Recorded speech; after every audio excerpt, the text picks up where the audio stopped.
শীতকালে গরম গরম কড়াইশুঁটির কচুরি ব্রেকফাস্টে হবে না তা তো হতেই পারে না।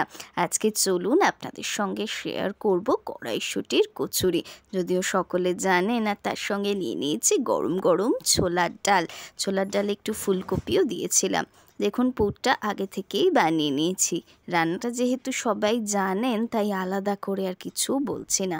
সুন্দর করে পুরটাকে ভালো করে নিয়ে বেলুন চাকিতে বেলে বেলে গরম তেলে ছেড়ে গরম গরম ভেজে নিয়েছি। রোববারের সকালটা কিন্তু একেবারে জমে গেছে কড়াইশুঁটির কচুরি আর ছোলার ডালে।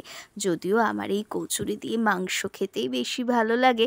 তোমরা কি বলো? ভিডিওটা কেমন লাগলো অবশ্যই আমাকে কমেন্ট করে জানাবে।